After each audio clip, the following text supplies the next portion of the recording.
Hi friends, என்னன்னு கேட்டால் இன்றைக்கி வந்து ஒரு முக்கியமான ஒரு நியூஸ் சொல்ல போகிறேன். நம்ம டேரெக்டாக வந்து நியூஸ்குள்ளே போயிடலாம். ஃபஸ்ட் நியூஸ் என்னன்னு கேட்டால், ஃபஸ்ட்டில் வந்து இந்தியாவில் வந்து ஒரு முக்கியமான ஒரு யூடியூபர் இருக்கார். யாருன்னா கிரிப்டோ கேனுங்கிற ஒருத்தர் இருக்கார். ஸோ இவர் தான். ஸோ இவர் வந்து இவரோட பேஜில் வந்து ஒரு வீடியோ போட்டார்.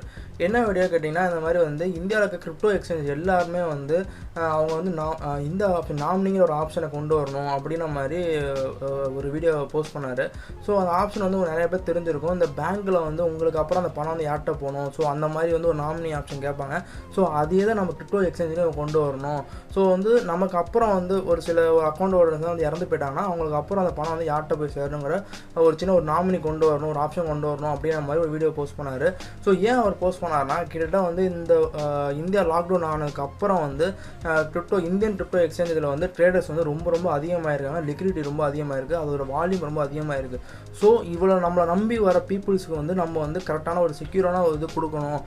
நம்ம இந்த மாதிரி வந்து நம்ம ஒரு நாமினியெலாம் அனௌன்ஸ் பண்ணோன்னா கண்டிப்பாக இந்தியா பீப்புளுக்கும் நம்மளுக்கும் ஒரு பாண்டு இருக்கும். ஏன்னா இப்போ கிரிப்டோக்கும் பீப்புளுக்கும் ஒரு மிகப்பெரிய லெவலில் ஒரு பாண்டு கிடையாது. ஸோ அந்த பாண்டு வந்து வரும் அப்படின்ற மாதிரி அவர் சொன்னார். பட் எனக்கும் அதே கருத்து.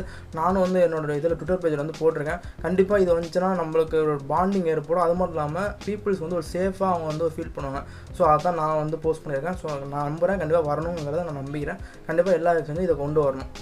ஓகே, இப்போ அடுத்த நியூஸ் என்னன்னு கேட்டால், அடுத்த ஒரு முக்கியமான நியூஸ் கிரிப்டோபியா எக்ஸ்சேஞ்ச். உங்களுக்கு எல்லாமே தெரிஞ்சிருக்கும்.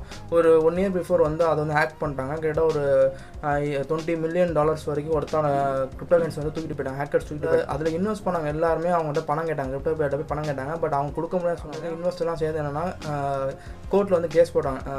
நியூசிலாந்து கோர்ட்டில் போய் வந்து கேஸ் போட்டாங்க. ஸோ அந்த கேஸ் என்ன ஆச்சு? ஸோ முந்தானேத்து வந்து அந்த கேஸோட ஒரு தீர்ப்பு வந்திருக்கு. அந்த தீர்ப்பு என்ன சொல்லியிருக்காங்கன்னா, ரொம்ப முக்கியமான தீர்ப்பு. நான் படித்து காமிச்சிடறேன்.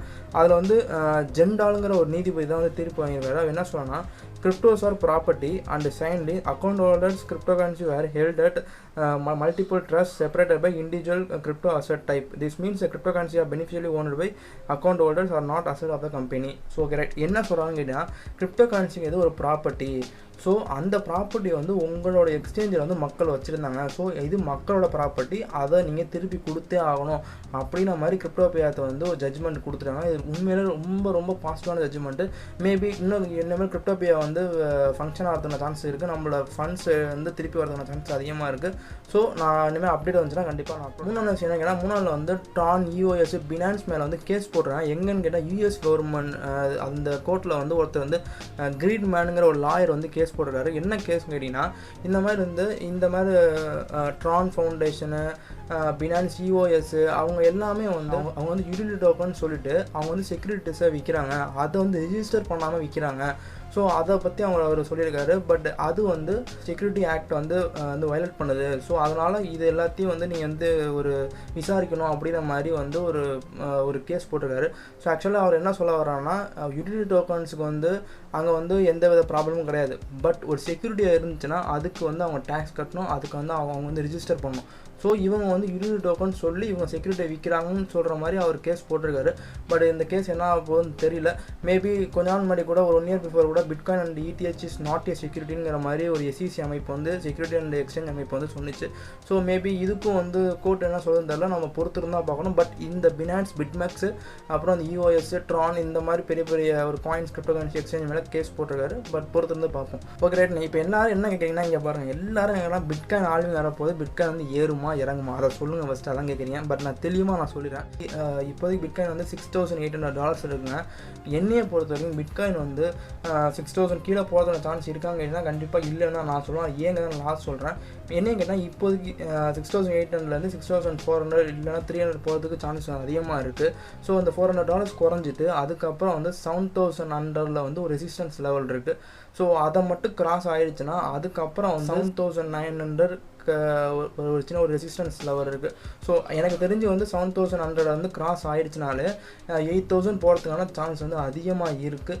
ஸோ மேபி அதுக்கப்புறம் தான் வந்து ஒரு டம்ப் ஆகிறதுக்கான சான்ஸ் வந்து அதிகமாக இருக்குது.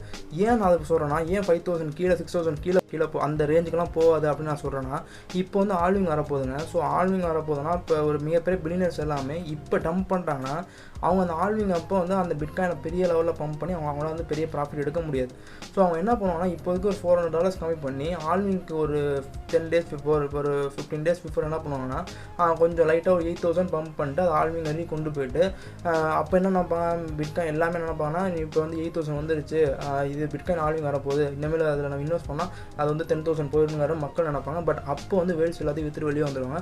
ஸோ அப்போ வந்து டம்ப் ஆகிறதுக்கான சான்ஸ் அதிகமாக இருக்குது. பட் இப்போதைக்கு அவங்க வேல்ஸ் பண்ணுறதுக்கான சான்ஸ் வந்து என்னையை பொறுத்த வரைக்கும் இல்லைன்னு தான் நான் சொல்லுவேன். இப்போ $400 குறைய வைப்பாங்க. குறைய வச்சதுக்கப்புறம் வந்து ஒரு பம்ப் தான் கொடுப்பாங்க. ஆல்விங்க்கு முன்னாடியே வந்து உங்கள் ஃபண்ட்ஸ் எடுத்து வர்றது வெளியே வரது ரொம்ப நல்லது. ஆல்விங்க்கு அப்புறம் இன்வெஸ்ட் பண்ணிங்கன்னா மேபி டம்ப் ஆகிறதுக்கான சான்ஸ் வந்து அதிகமாக இருக்குன்னு தான் நான் சொல்லுவேன். சப்போஸ் நிறைய பேர் என்ன கேட்குறீங்கன்னா 4,000 கீழே போயிருமா, 3,000 போகுமான்னு கேட்குறீங்கன்னா அதுக்கும் சான்ஸ் வந்து அதிகமாக இருக்குது. ஆனால் அதுக்கு ரொம்ப அது பர்சன்டேஜ் என்னன்னா ஒரு ரொம்ப 0.001 ப்ராபபிலிட்டி தான் நான் சொல்லுவேன். மேபி போணுச்சுன்னா கண்டிப்பாக வந்து நான் போணுச்சுன்னா அதுக்கு முன்னாடி நான் வீடியோ போடுற மாதிரி இருந்துச்சு, கண்டிப்பாக அதுக்கு முன்னாடி வீடியோ போடுறேன். ஸோ ஓகே கைஸ், அதான் முடிஞ்சிருச்சு இந்த வீடியோ. இப்போ எடுக்கும்போது டைம் பார்த்தீங்கன்னா கிட்ட வந்து ஒரு 11 மணி 12 மணி ஆகிட்டுருக்கு. ஸோ அதனாலேயாச்சும் இந்த வீடியோ லைக் பண்ணுங்கள், ஷேர் பண்ணிவிடுங்க. இந்த வீடியோவை பிடிச்சிருந்தா சப்ஸ்கிரைப் பண்ணுங்கள். பெல் ஐக்கான் பக்கத்தில் ஆளுங்கிற ஒரு பட்டன் இருக்கும், அதை கிளிக் பண்ணிங்கன்னா உங்களுக்கு நோட்டிஃபிகேஷன் டான்னு வந்துடும்.